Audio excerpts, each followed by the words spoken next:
Yo salí en el año de 1980. Vine con mis 4 hijos y mi esposo. I came in the year 1980 with my 4 children and my husband. Sí, tuvimos que salir de Guatemala porque We had to leave Guatemala. As you all know quite well, there's been a war in Guatemala now for over 40 years. And I'm an indigenous woman. I'm a Maya Quiche indigenous woman. de Guatemala. Fue una situación difícil. We all had to hide who we really were. We had to hide our identity. We had to say that we were indigenous people, yes, but Mexican indigenous people from Oaxaca or from Chiapas. And we had to hide that we were Guatemalan. We tell our kids if they went to school not to say that they were from Guatemala, but to say that they were from Oaxaca or from Chiapas. And it was the worst possible thing we could do to our children, or for that matter to ourselves. The way we speak, the way we are is different from Oaxacan indigenous people, and it really meant a lost identity for us and for our children. Mi hijo, por ejemplo, My own son, for example, my son seemed to lose himself. He stopped being himself. He lost his way. He started to walk around with his hair standing up on end and tight pants, and he began to take drugs. And it wasn't just him, it was many of the boys. It was really hard. We had so many of them. Many people had lost their kids, lost their husbands, but most importantly, it was a loss to leave Guatemala, to leave our land. We lost the sense of belonging to a group of indigenous people, to our ethnicity as such. We lost our trajes, the place that we were from, the land that we worked off of. We were all farmers, working off the land, growing corn and beans and having farm animals like horses or cows or chickens. The food that we ate was food that we had harvested. And we lost all of this when we left Guatemala. So it was really difficult. Yo creo que en todas partes, en Guatemala especialmente, sentimos la discriminación porque somos indígenas.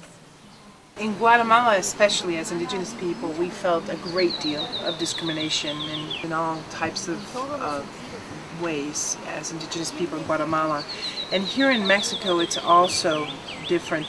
There's also a lot of discrimination.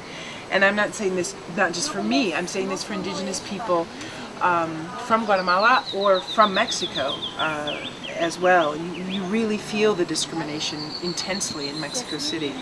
So this whole question of freedom, well, as Guatemalans, we've been naturalized now for 6 years as a family. We received all of our papers. We are considered Mexicans. We're supposed to have the same rights as Mexicans do. There was an act, a ceremony that declared that we have the same rights as Mexicans do, but we don't feel the same. And well, I don't know how other indigenous people from Mexico might feel, but we don't feel the same. And the place where we live is a community, it's a town that the vast majority are made up of people who were born there, have lived there all their lives. They're from that town. And if you're not from that town, then you're the other. We also suffer discrimination there. People cut off our water. If we have some sort of a problem, we go to complain to the authorities. They don't solve our problem. And also there's discrimination in the town because we're indigenous. We still say that we're Oaxacan or Chiapanecan. Because if it's already a feeling of being an outsider there, and there's already so much discrimination in that community, that to say that you're not originally from Mexico would make it all that much worse. So we continue to say that we're from Chiapas. The town is that way. If they have a town election, we can't participate in the election. If there are town traditional fairs or festivals, we don't take part so much in those festivals. If someone dies, for example, we don't have rights to the cemetery. Or if we are granted the right to actually bury one of our family members there, if they kind of send to give us that right, then it's extremely expensive to bury a family member there. Y sobre todo con el trabajo, porque también hasta ahora no hemos podido trabajar. And perhaps the biggest factor in all of this discrimination is in the question of work and jobs. We were never able to get hired as Guatemalans, to be able to find a job. So that's why we started to do artisan work.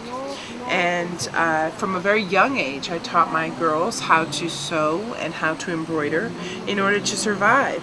And even though now we have our papers, we still can't get a job, and we're in this. We're in the artisan and textile work, and it's what we do, even though we have papers now.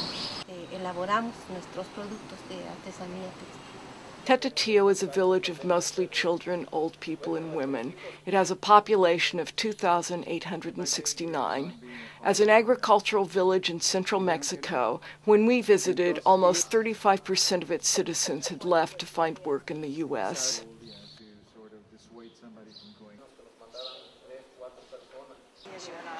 Yeah, I would just like to ask if there's any last thing that you would like us to say in our movie.